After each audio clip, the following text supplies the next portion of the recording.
So I'd like to invite the Vice Minister of Foreign Affairs of the Republic of Indonesia, Bapak Pahala Mansury, to the stage. Pahala Mansury currently serves as the Vice Minister for Foreign Affairs of Indonesia. He has a strong background in finance and corporate management, having previously held leadership roles such as the CEO of Bank Tabungan Negara and also the Present Director of Garuda Indonesia.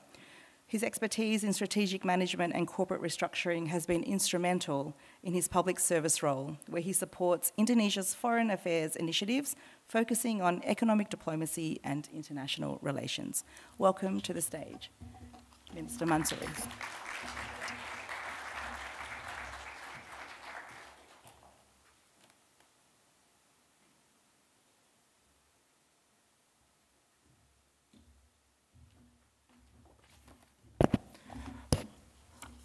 Thank you.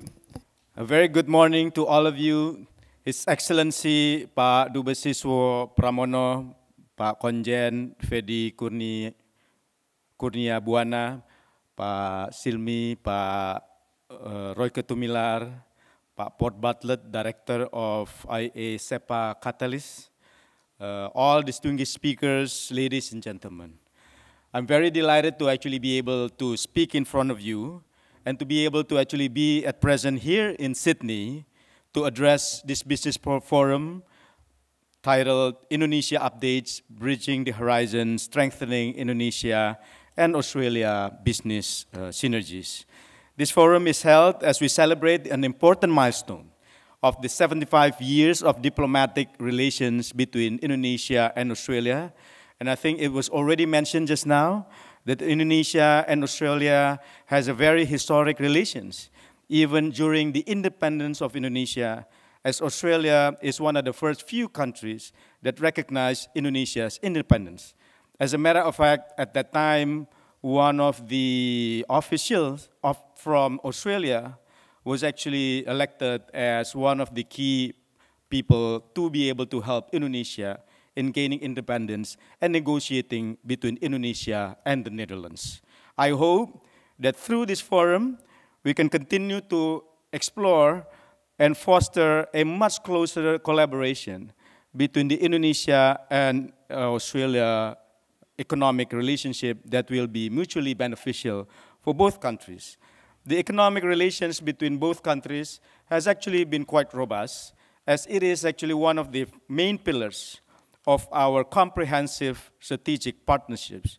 Indonesia and Australia have also established a comprehensive economic partnership agreement, or called SEPA, to enhance our trade and investment relationship. This agreement has facilitated the entry of 99% of Australian goods into Indonesia duty-free and under significantly reduced tariffs and vice versa, creating new opportunities for both countries. As a result, in the past 5 years, bilateral trade between Indonesia and Australia has significantly increased to reach $12.4 billion by the year of 2023. But going forward, we hope that we can pursue a more balanced trade balance between Indonesia and Australia, as right now, Indonesia is more on the deficit side. In terms of investments, there have also been numerous and significant investment between Indonesia and Australia. The IA-SEPA has encouraged Australian companies to invest in various sectors in Indonesia, including that in telecommunications, professional services, construction, education, energy, healthcare, and tourism. While on the other hand, Indonesian companies has also made quite a stride in making investments into Australia, particularly in the sector of mining and also mining services. But I think the economic cooperation between Indonesia and Australia, there actually remains a lot to be desired. We are now only scratching the surface. I think the MC just now mentioned that both countries will benefit from increasingly having diversification between the two countries to be able to enhance our partnership. But I think that our economic cooperation between Australia can actually be increased because there are many complementaries between the sectors of Indonesia and Australia. Indonesia, as all of you may have actually know, has many, many potential. We are now the 16th largest economy in the world. Indonesia has been growing at about 5.2% for the last 5 years, and it is actually projected that Indonesia going to become one of the 5th largest economy in the world by the year of 2045. This is actually being projected by our Golden Vision 2045, and also in the next 5 years, Indonesia aspires to be able to increase our growth rate from what was previously 5.2% in the last 5 years to somewhere of about 7 to 8%. We are a strong market of 277 million population with growing middle income and dynamic workforce, which is 60% of our population is actually considered as productive workforce. We are also endowed with many, many natural resources, particularly copper, bauxite, gold, silver, as well as nickel. Indonesia has a Golden Indonesia Vision of 2045, I have already mentioned, but to achieve this vision, we have been undergoing tremendous transformation in the last 10 years. We have actually ramping up infrastructure development. As a matter of fact, the total number of toll roads in Indonesia in the last 10 years has actually been increasing more than the previous 60 years. So by the year of 2014, for example, we only had about 860 kilometers of toll road. But by the end of 2023, we already have about 2,600 kilometers of toll road being built in Indonesia. So clearly, Indonesia has been embarking on a very significant investment of infrastructure. But not only in terms of physical infrastructure, we are also making a very significant progress in terms of making improvement in our legal infrastructure as well.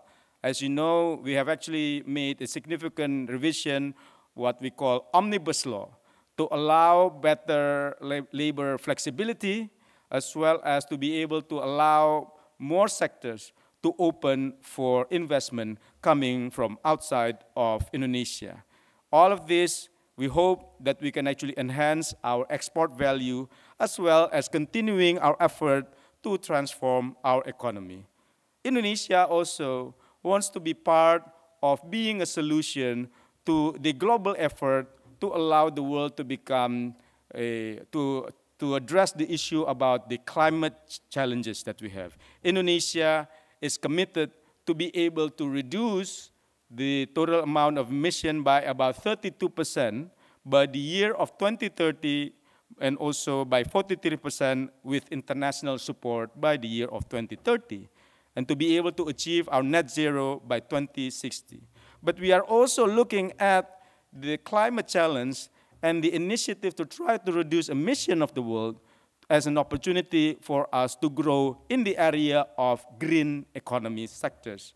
I think that given Indonesia's vision and its economic transformation, Australia can play a very strategic role. And both countries can pursue mutually beneficial cooperation in various strategic sectors. I welcome also Australia's launch of Australia's Southeast Asia Economic Strategy to 2040 for economic engagement with ASEAN. That highlights the strategic importance of Southeast Asia and outlines also Australia's intention to attract more trade and investment between Australia and Southeast Asian countries, including that coming and also from Indonesia.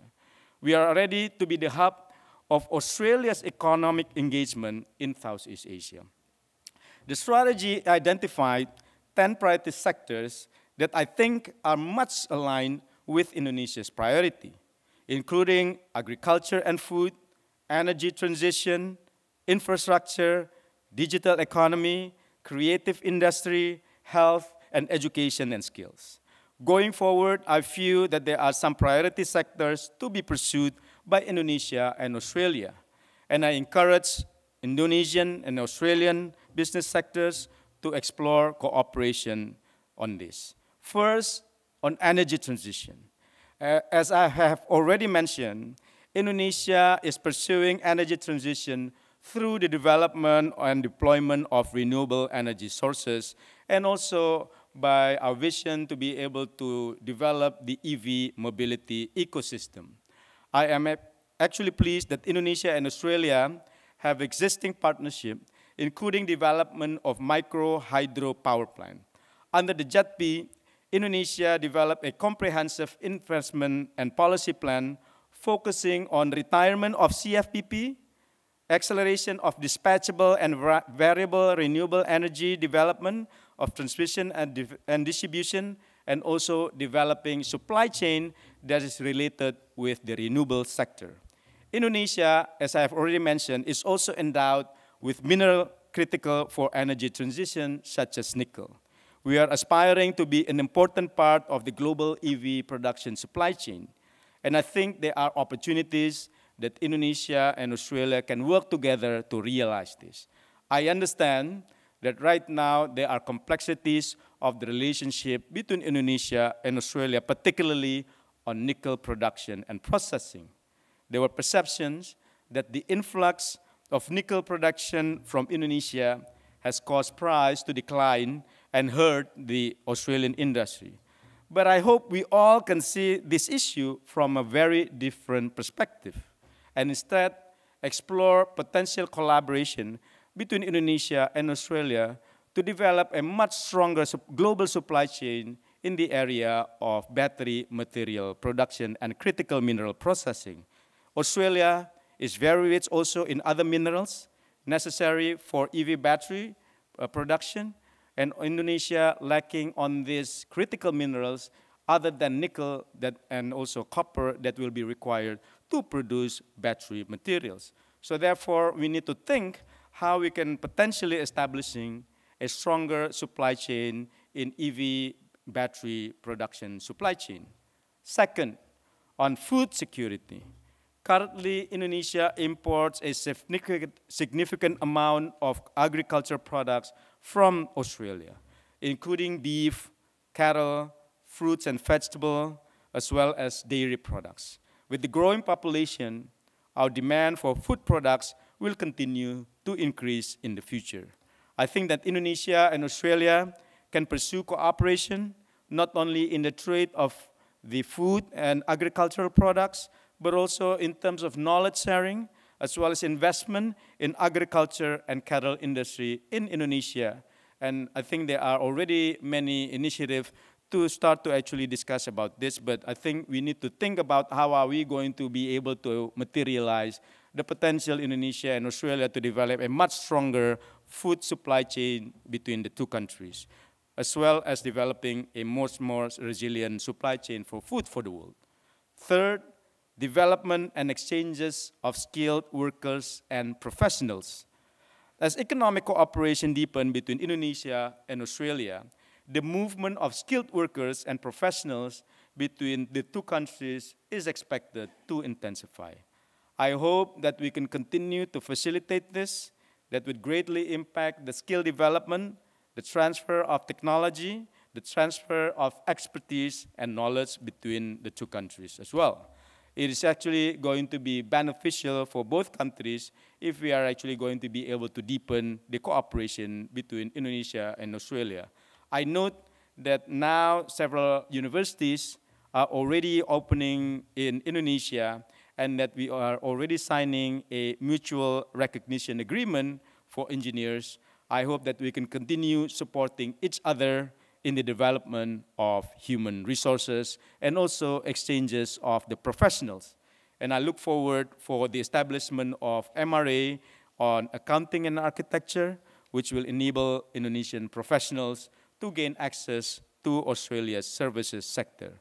Apart from the skilled workers and professionals, I also hope that Australia will also facilitate access to Indonesian services, as the penetration of Indonesian services company will also be able to support more competitiveness of the Australian mining sectors, including that in the mining contracting companies to operate in Australia. This will not only allow exchanges of expertise, but also reduce the costs associated to mining and the supply chain, particularly in the area of the production of the critical minerals that we already mentioned. Also for other services such as financial services, I am pleased that during my visit to Sydney this time, we will also see the change to inaugurate BNI representative office in Sydney. I hope that this can facilitate greater economic engagement between Indonesia and Australia and facilitate Indonesian diaspora, particularly in the area of Sydney and also in the future in Australia. To conclude, this forum marks an important step in strengthening our economic relations. I hope that we can continue to promote the mutually beneficial cooperation, particularly in the key sectors that we already mentioned, and also in many other sectors that will benefit both countries to realize our true potential and to achieve robust and sustainable growth. Let us work together, set aside our differences, build on commonalities and interests, and the complementarities that we have.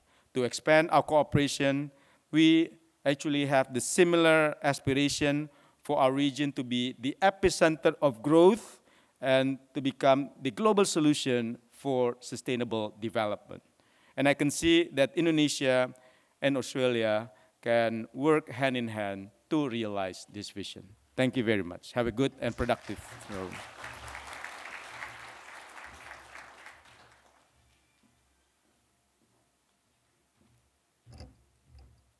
Thank you, Vice Minister Mansury, for your pertinent words. Our next speaker really needs no introduction, especially in this room today, but I'd like to invite our Ambassador, Bapak Dr. Siswo Pramono, to the stage. Ambassador Pramono is the Ambassador Extraordinary and Plenipotentiary of the Republic of Indonesia to Australia and the Republic of Vanuatu. Prior to this position, he was Director General, Head of the Foreign Policy Strategy Agency of the Ministry of Foreign Affairs of Indonesia. He's a great Australian alumni, having attained his PhD from the ANU University and his Masters of Law degree from Monash. Dr. Pramono completed his professional diplomatic training in the diplomatic schools of Indonesia and also the Netherlands. And as a career diplomat, he's served in various Indonesian diplomatic missions abroad, including Indonesian embassies in the Netherlands and Germany. Welcome to the stage, Ambassador.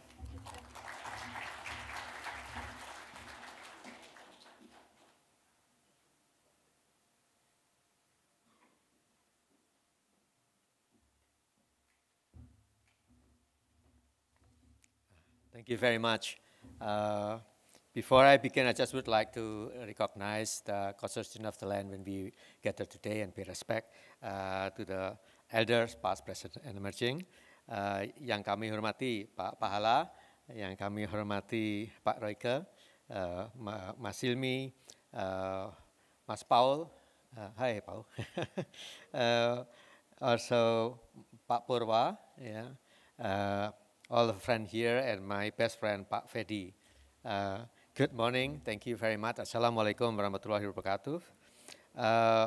My task today, I given task by Pak Fedi to talk a little bit on the diplomatic foundation and strategic partnership to enhance investment, trade, cooperation between our great nations. Now, I just would like to start with, is it the tool? Ah, yeah. This is the very foundation, but I'm not going to touch upon that one by one, but at least on the left side, you can see this is the bilateral architecture, and this is the regional one. We have the joint declaration and comprehensive partnership all the way down, and also we have the broader regional architecture on Australia-ASEAN Summit, which so far we have a lot of benefit from this great architecture.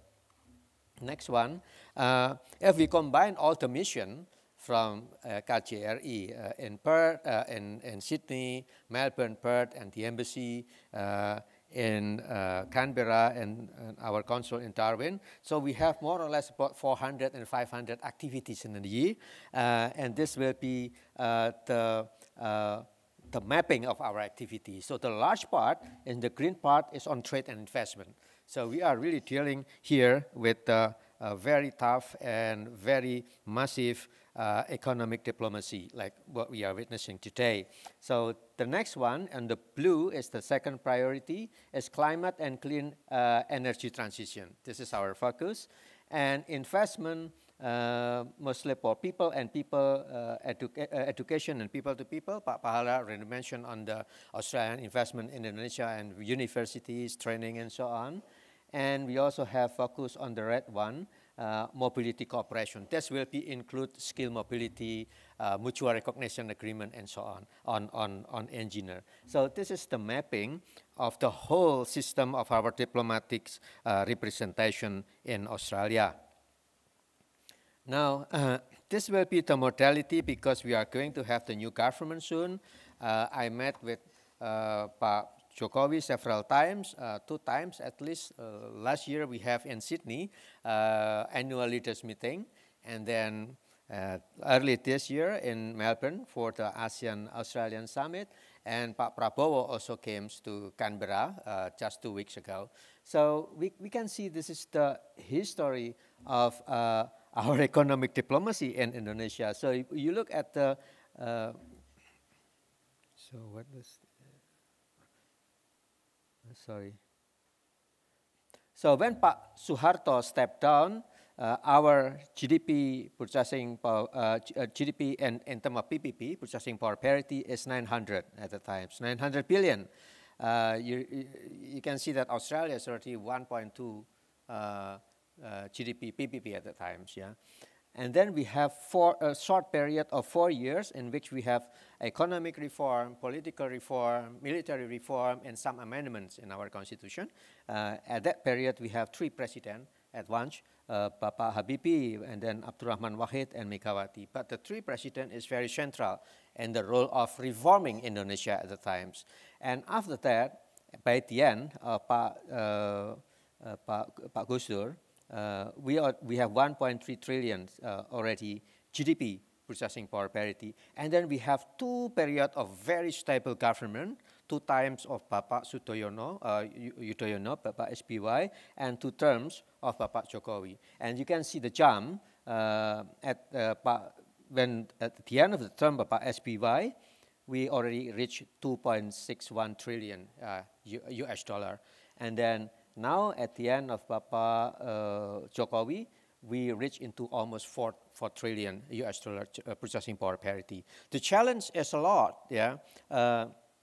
Only during Pak Jokowi periods, for instance, we have the challenge from the trade war. Still remember Donald Trump and Xi Jinping, we have a trade war for a couple of years, and then we have COVID, and then the war in Ukraine. This is quite a challenge, yeah.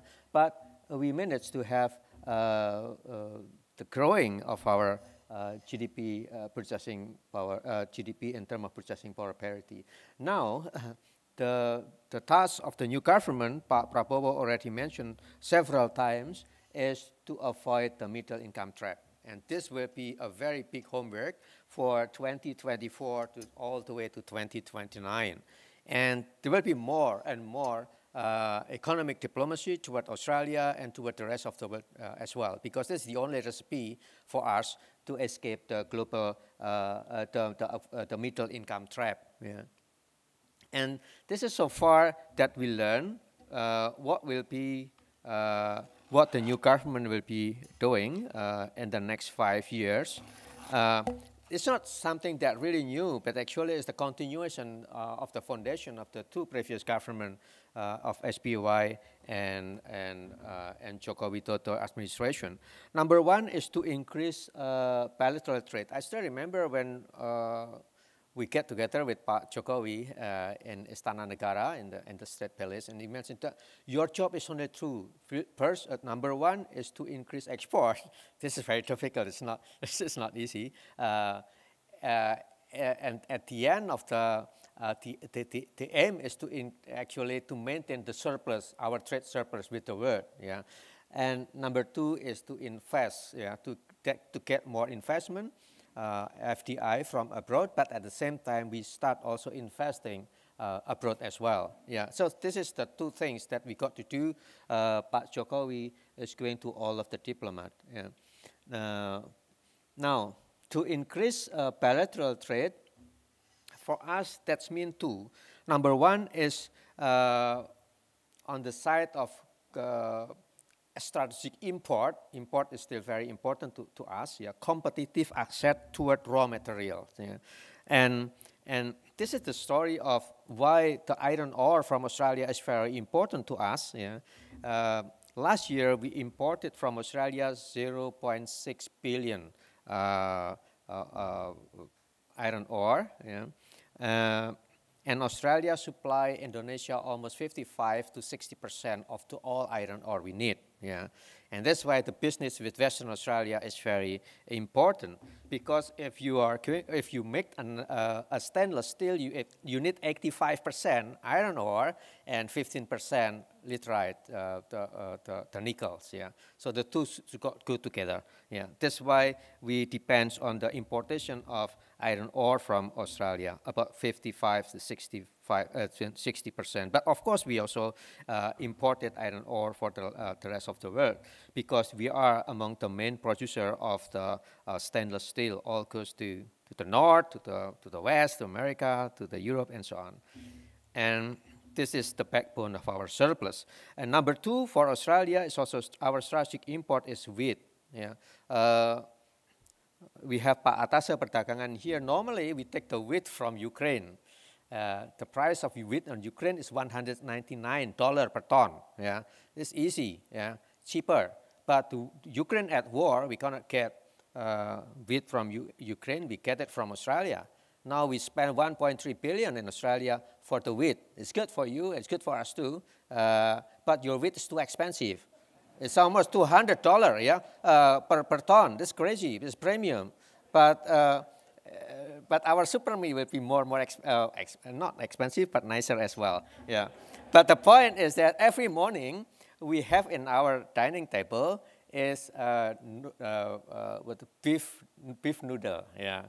Unfortunately, the beef coming from Australia as well. So we still have 400,000 live cattle from Australia coming to Indonesia. So my job as an ambassador is not really very fantastic. It's just to make sure we got wheat from you, we got meat for you, we got iron ore from you. Yeah. But it's not a very easy job. Yeah, it's not easy. Yeah, but that is important because Indonesia is the third largest noodle producer in the world. We eat noodle, but we also feed the Chinese with our noodle, the American with our noodle, the Vietnamese with our noodle. So the point is that it's okay to get raw material from Australia. As far as we process it in Indonesia, we have all the value added of it and sell it to the world. Just like the story of your iron ore, the story of your cattle, the story of your wheat. Yeah. Now, and then comes to the second part, is value-added products. And this we start last year. We exported to Australia our Fortuner from Toyota. We make a calculation macro for Pak Wari at the times, and then we come to the conclusion: Pak, if you sell 100 cc to 1,000 cc to 3,000 cc, you have all the market here. You will be your product will be competitive. So we give it to Pak Wari, and then we have our Fortuna. Next year, hopefully, our Wuling will be coming to Australia as well. Pak Paul, remember Wuling? It's a nice product. It's only 19,000 Australian dollar. It's cheap, yeah. It's a very nice, funny car. It's an American technology because GM is there, SAIC, and Indonesia, of course. Only I asked them to change the color because they only have 3 colors, like yellow Tweety, pink Barbie, and Telur Asin. I don't know how to translate in Australia. But this is nice car. It's nice car. We're still struggling now for the standardization, side impact, yeah. And hopefully, just like Fortuner, we can welcome. If not the Air EV, because it's too small, it will be bingo. Yeah, yeah. But we're still struggling on that. So this is the value-added products as a backbone of our export. But of course, then we are talking about stainless steel and others. Number 1 is to increase bilateral trade. Yeah. Number 2 is to sustain the surplus in the global trade. It's not easy, but in the last 8 years, I think Ministry of Trade managed to have a surplus between 30 billion to 50 billion US dollar in our trade with the world. And we got to maintain that if we would like to have more money. Yeah. And this context, Pak Jokowi always mentioned about downstreaming, and Pak Prabowo also mentioned about downstreaming. So we are going to go all the way on the downstreaming industry. Pak Pahala already mentioned about nickel. I think this is correct. Yeah, 1.3 million tons of nickel we produce in Indonesia, and this will be about 40% of the world production. But Pak Prabowo mentioned about bauxite. Yeah, Indonesia have a large deposit of bauxite, about 1 billion tons. Yeah, but now our production on bauxite is still very limited, about 20 million tons. Aluminum is also even more limited. Alumina only 1.2 tons, million tons. Yeah, so we need more to produce on that. That means downstreaming on that too also very important. So nickel, bauxite, copper, and so on. Now, this is the strategic industry that we are going to continue to develop. And number 3, then we need more the FDI. Yeah. The inflow of FDI. So far, we maintain about 50 billion so far. Yeah, the total number of FDI. But Haryo, is it 50 billion? Yeah, investment in Indonesia this year. Yeah, no, last year. Yeah, so we need to increase more now. From Australia, we really expect to have more cooperation. I talked with PHP. Yes, it's not very good situation for the nickel in Australia, but if they invest in Indonesia for HPAL, then it might also be helpful for Australian lithium to be processed in Indonesia. Your sulfate is too down under. It's very difficult. It's very deep underground, and 85% of Australian nickel is underground, yeah, but you have a lot of lithium as well in the surface, ready for the for exploration. Yeah, so we need more investment on HPAL technology, other technology, and also for the knowledge on the SGA, environment, and then governance, social and governance from Australia, and this is a good chance for improving investment on to Indonesia. But at the same time, in the last 3 years, our investment in Australia has been increasing by 88%. And thanks to all the miners here, I see that all the miner friends from Indonesia is here in this room, and that's a good thing. Yeah. So, for instance, we need salt, industrial salt for our aluminum industry. We don't have that much salt, industrial salt. So the deal between PCI Mineral and Chandra RC is very strategic in our interest. Yeah, and Pak Pahala and me, we met with PCI Mineral yesterday. So the point is that how to get 0.6 million ton until 1 million tons from Australia for our industry. Yeah, so this kind of things that we need. Yeah, investing in strategic met coal industry is still very important because the nature of the trade between Indonesia and Australia is also in energy, and this is the intra-industry trade that sometimes we export energy to Australia, sometimes Australia export energy to us. And now our friend here, Salim Group, Sinarmas, Adaro, Puma, also start investing in gold, phosphate, copper, and so on. And this is the strategic FDI inflow and outflow that we need to develop between the two countries. And then to increase the quality of human resources to sustain our growth. This will be also one recipe to avoid middle income trap. And Pak Pahala already mentioned the investment of Australia and Indonesia, Monash University, Western Sydney University, in Surabaya, taken in Bandung, and Central Queensland University is on the pipeline to open in the IKN. This is also a very important one. But we also very happy to see the more practical cooperation, let's say between BRIN and Swinburne University for joint research on the alternative battery material beyond nickels, beyond lithiums, yeah. And we also, during the INDOS, we see the signing of the MOU. Is it Adaro and Queensland University? Puma and Queensland University. Yeah, sorry. And this is also something that we need to develop more and more. Yeah. So last but not least, during the visit of Pak Prabowo, I accompany Pak Prabowo as well in the meeting with the Prime Minister. We can see now actually that the President-elect Quick Win program and the Australian priority for investment in Southeast Asia, what you mentioned, you call it the Southeast Asia Economic Strategy. You have 10 priorities. Pak Prabowo also have 10 priorities. At least 6 of them are really matching one to the others. Number 1, for Indonesia side, we put priority on nutrition program and food security, dairy product, and so on. And if you look at the document of the strategic your Southeast Asia economic strategy, you put agriculture as the one priority, and then public health from our side, healthcare from your side. Aside from the investment in Indonesia by Australian companies, about 23 hospitals and 650 clinics. Yeah, we need to continue with our joint engagement and cooperation on the genomic sequencing that now is already come into place in our bilateral relation. Education is very important for Pak Prabowo, and then education and skill also your priority.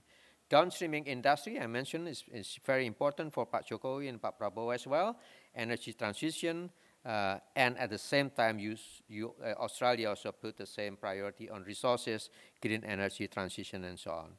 Infrastructure, and state revenue, and you also give a lot of training on professional and financial services. So to make to wrap up, I think we need to emphasize more on these quick wins in the years to come. Yeah, it's very concrete, straightforward, and we have all the modality to do so. So I had better stop here. Thank you very much.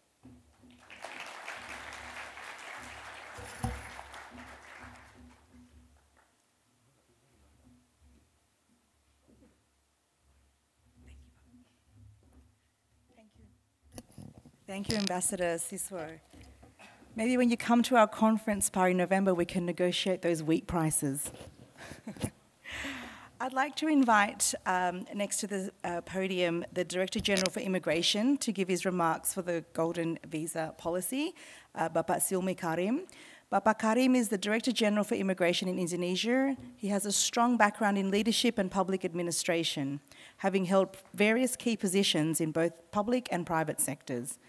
Before his role in immigration, Karim was recognized for his work in transforming state-owned enterprises and improving organizational efficiency. His expertise in management and policy implementation has been instrumental in modernizing Indonesia's immigration services, focusing on streamlining processes and enhancing security.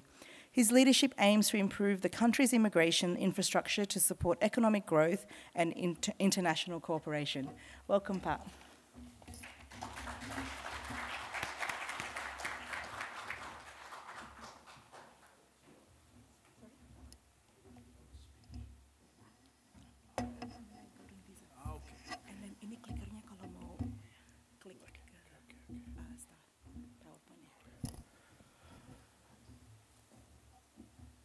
Good morning, everyone. It's honored to be here. Excellencies, Vice Minister of Foreign Affairs, Pak Pahala, Ambassador, Consulate General, and ladies and gentlemen. When President Jokowi appointed me as the Director General, it's really surprised me. After several years, I serve as a CEO of several state-owned enterprises. He appointed me as Director General of Immigration. He has a vision that we all totally agree. The first one,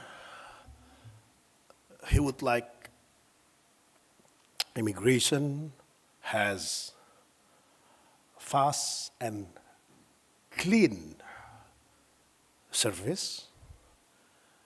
The second one is digitalization. The third one is transformation of the organization. And the fourth one is a golden visa. That time, I didn't really know about what is a golden visa. And he asked me to take a look at the golden visa of UAE. And then, oh, okay.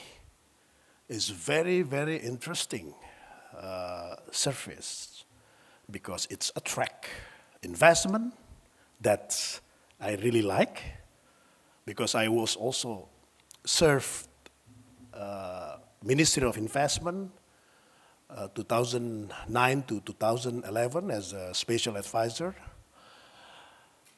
And then we formulate the regulation. When I was the CEO, it's very easy to formulate regulation. And then I realized the regulation and the bureaucracy is very, very difficult. But I'm a positive person, and I'm very keen that we can have a not a perfect regulation, but at least we have something that we can deliver. So, the first, before golden visa, I make sure that the payment process, it should be through the online system. It's also not easy because Ministry of Finance didn't have that time a payment system that can go through from overseas credit card or even national local credit card, yeah, to the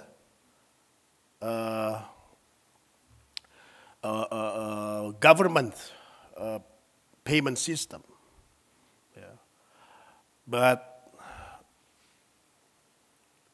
it's happened that Minister of Finance regulation can be issued to allow this. And then I saw so many difficulties on the applicant's experience. His customer journey experience was very bad. Yeah. The things that to make it the surface clean is to avoid between applicants and the officers. Yeah. So then we implement online system for visa issuance, for stay permit issuance as also extension. It's very hard. It was very hard, yeah, because I need to negotiate with the internal. Yeah. I asked them to give up because the most difficult as a government servant is to convince internally. Yeah. But finally, it's done. And we have an online system. It's not perfect, but we are on the right direction. So, then a golden visa. That time, we didn't recognize long stay permits. The stay permit allow is only for 5 years. Even it has to be extended every year. But, you know, as ex-CEO, you know, sometimes we have a kind of idea to solve this. Yeah, okay, we have a 5 years regulation, so then 10 is 2 times 5.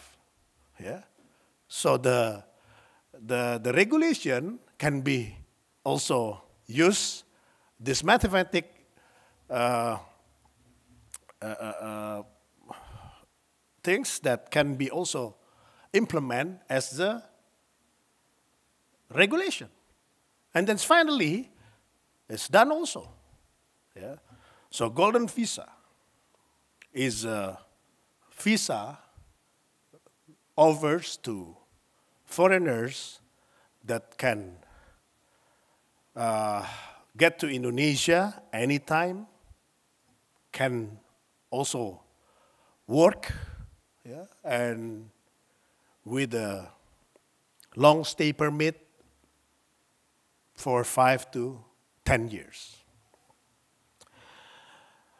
So, since Pahala is already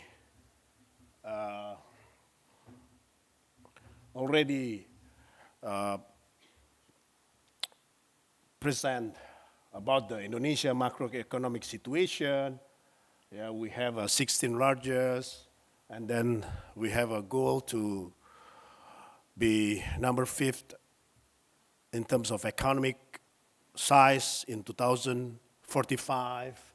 We have a sustained economic growth, approximately about 5% yearly. And then we have so many other initiatives that also attract the desire of the investors to invest in Indonesia. I got many feedback from the investors, especially on the immigration regulation or the services. That's a challenge that I had during my first quarter as a Director General of Immigration. And then, finally, President of Indonesia launched a golden visa, yeah, a couple months ago. This was Pak Joko Widodo in July 25th, 2024. We officially launched a golden visa. And then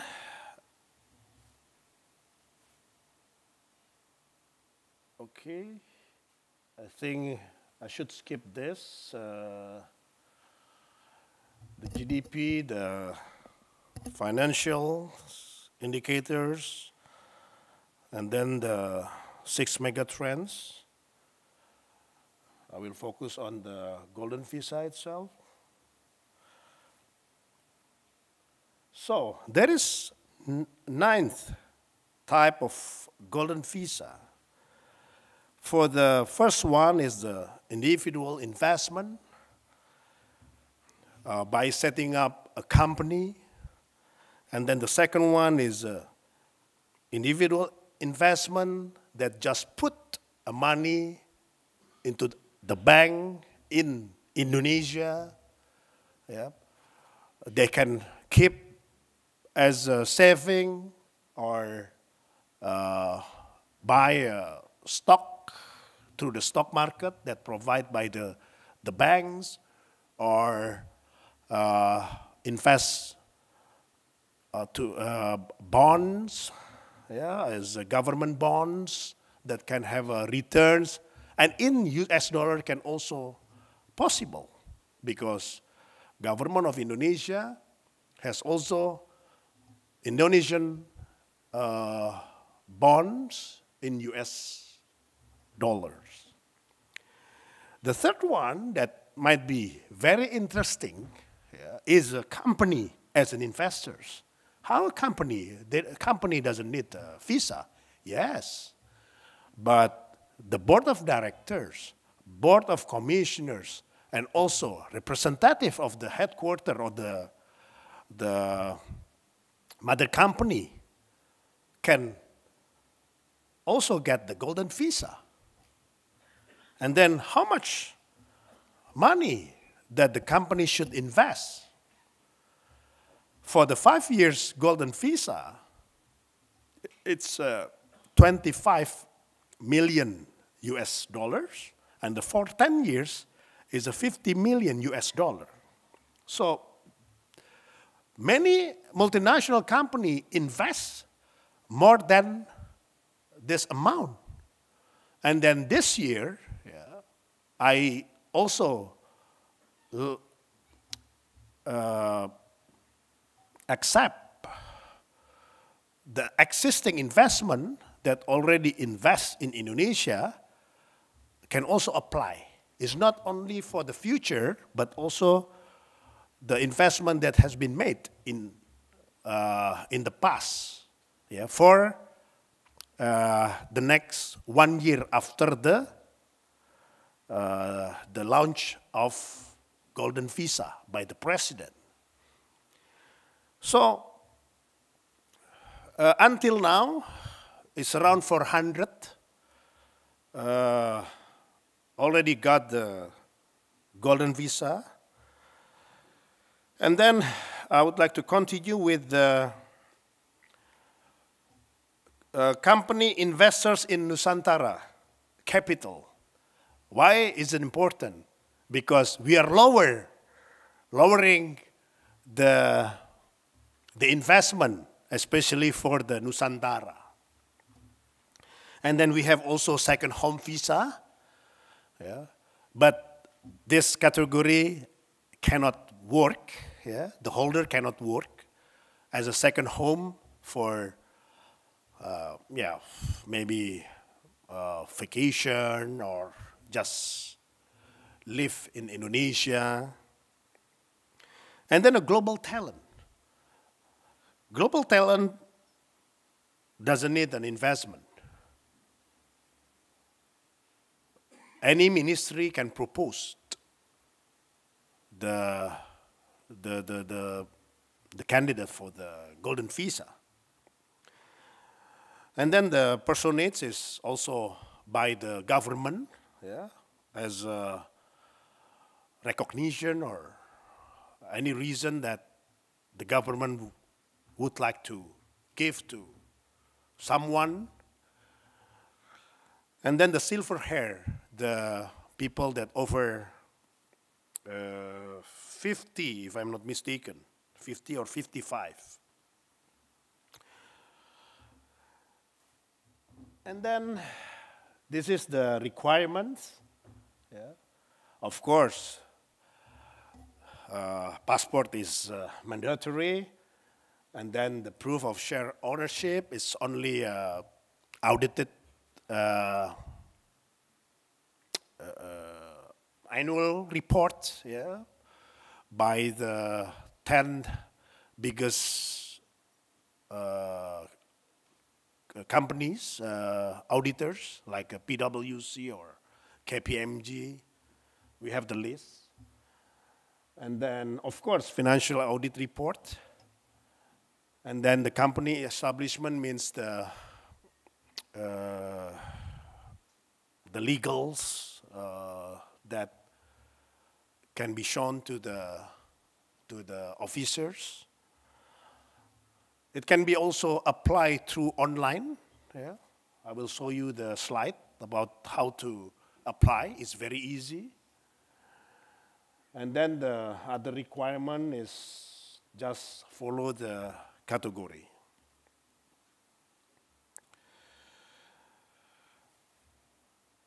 Golden Visa follows 6 steps, business process. Yeah.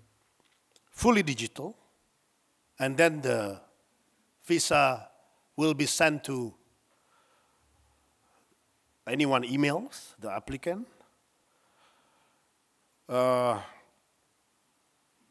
From the submission, approval process, visa acceptance, ITAS is stay permit, yeah, and then the commitment, yeah, that we need to let the visa remain.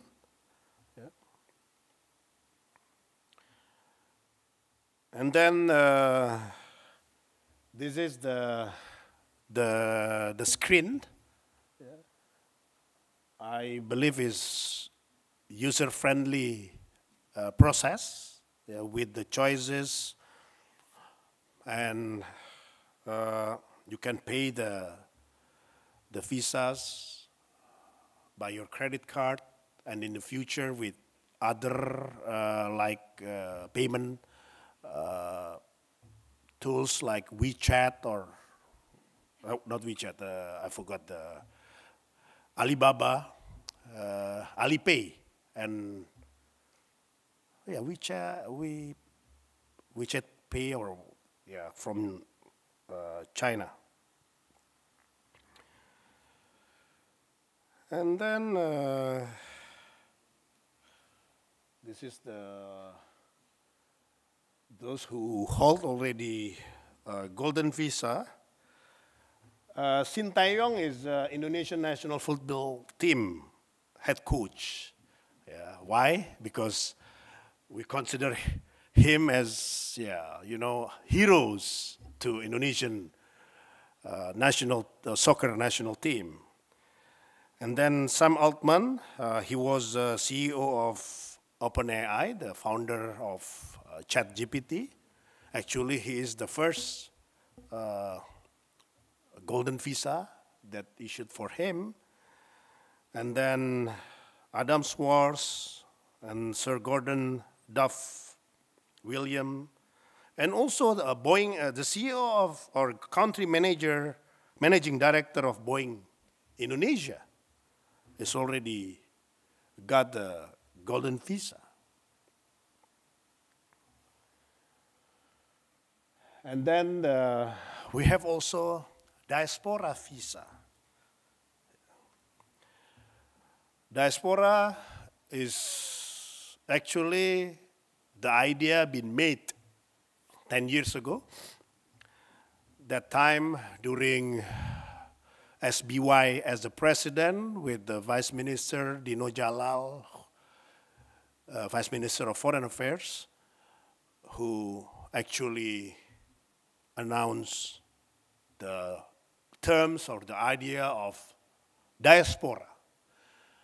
But until I joined as the Director General of Immigration, there was not the concrete product or service. And then I discussed internally, why don't we make a diaspora visa? And then I talked also to Pak Pahala as the current Vice Minister of Foreign Affairs. I talked to Minister of Foreign Affairs, Ibu Retno, just to get them also have an ownership to this actual product or service. Of course, it's not perfect, because we would like to enhance with the better requirements or the better benefits, yeah. And finally, when people that already has, you know, why don't Indonesia has a dual citizenship? Yeah. That's a big challenge to the governments. But then I discussed with some people that why don't you follow India for having a service so-called OCI, Overseas Citizen of India. And then, okay.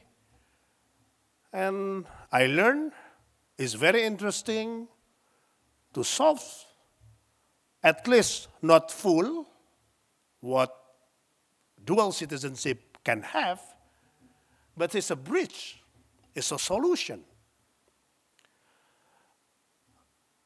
The draft is already done. After this visit, I will lead the team to process as a regulation. Yeah. We will invite all the ministry that should be involved to the Overseas Citizen of Indonesia product. The most different with the dual citizenship is they don't have rights to vote, yeah, and also to join any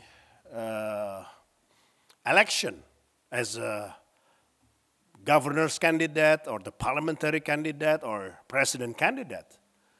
But the rest, they can come, they can stay or live, they can work. It's not easy, the last one. Yeah. Work is going to be a very challenging process to convince the Ministry of Manpower, but we'll see. Yeah. If they don't agree, then we start with something that we agree. Yeah. I believe in something that in common. Yeah. If we talk, start with the difference, the product will not happen. So we are trying our best to give some solutions to the investors, to the businessman, yeah, and then also to the diaspora. For the businessman, we also have a 5 years multi-entry business visa, yeah, that in the past is only 1 year. Yeah. So for Australian businessman, or even as a tourist, 5 years business visa is one of a solution. Can go through the smart gate, yeah, auto gates. It's easy process, seamless process that also will bring a good experience to get into Indonesia.